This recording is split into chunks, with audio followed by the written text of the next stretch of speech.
In 2007, a group of oyster harvesters organized themselves into a producer association called Tri-Women's Oyster Harvesting Association. These women usually gather along the road close to Denton Bridge selling oysters without making much profit, but just to sustain their families.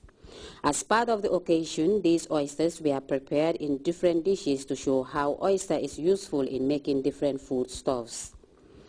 Most of these women are widows and are the breadwinners of their families, but the harvesting of oyster is dangerous and hard, which most people are not aware of, said Fatu Janghambub. There were 40 members. We started with Kamalo.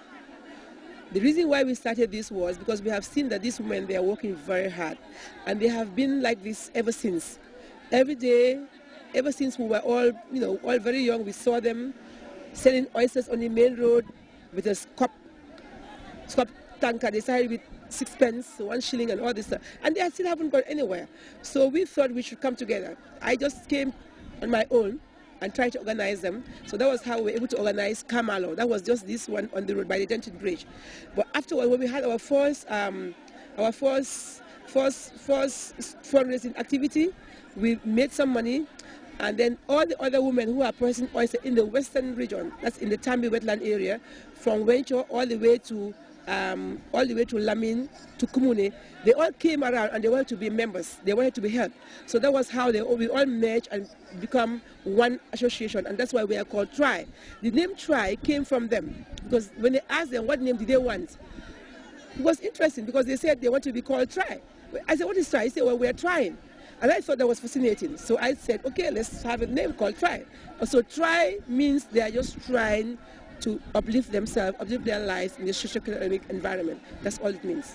Madam Boob said the association consists of 40 at the start, but now there are up to 500 according to her.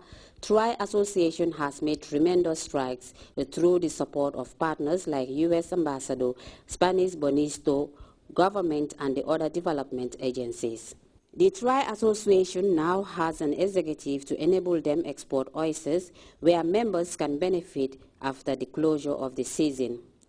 Daughters of Tri Association are now trained on skilled training in tie and dye soap making. This is through the efforts of its members to better the livelihood of their families. I think we have achieved a lot. We still haven't gotten to where we want to get to, but in terms of achievement, at first they were working in bits and pieces. You find them everywhere in the bush, and they would not come together. They don't listen. They just want to do their own thing. And now we thank God.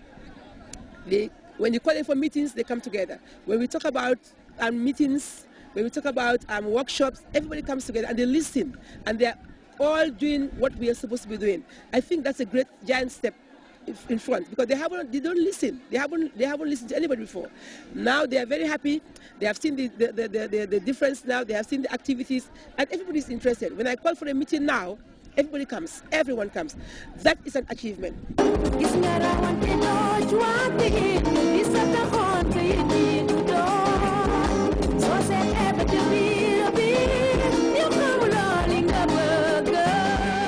Transporting, preserving, processing and marketing of fish are some of the major activities one will see when one pays a visit to the Bakau fish landing sites. My work is very difficult. After smoking it, we take it to the market to sell, but we don't have much profit.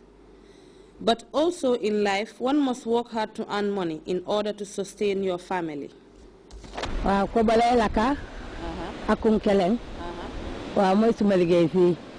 work is to clean the catfish before smoking them. It is very difficult to clean them, especially in the cold season, but I have to in order to make a living, she says.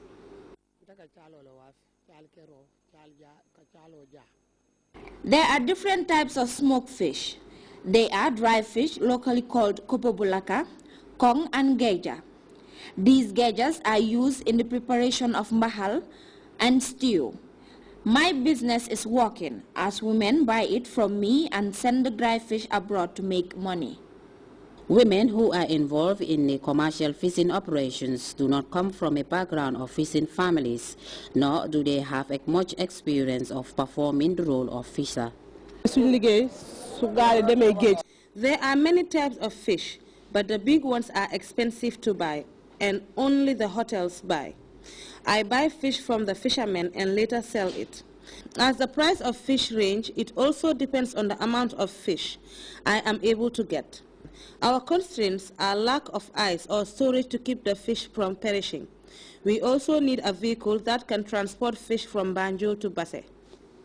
Commercial fishing is the activity of catching fish and other seafood for commercial profit, says Babukar Gay, a fisherman.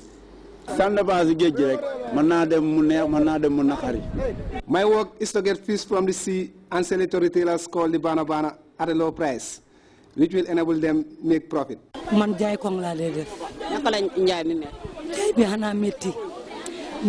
I'm selling catfish. The business is hard because we buy catfish at a very difficult or very expensive price, and at the end, selling it back is difficult. We hardly make profit. The way we are living in this country, we must help each other. If the fishermen get it easy, the market will also get it easy for people to eat.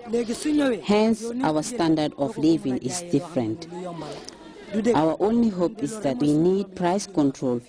That's the only way that we can help each other.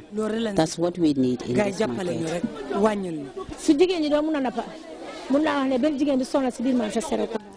If women can go to the sea and fish, no woman will find it difficult to sell fish because we are running day and night trying hard to get fish to sell.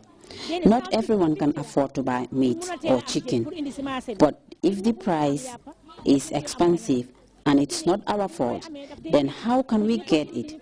There are certain things we should help each other. If each and every woman can send their children to learn how to fish, not everyone can sit in offices, but fishing is also a profession and a good skill and can help a lot in developing our country rather than foreigners doing it for us.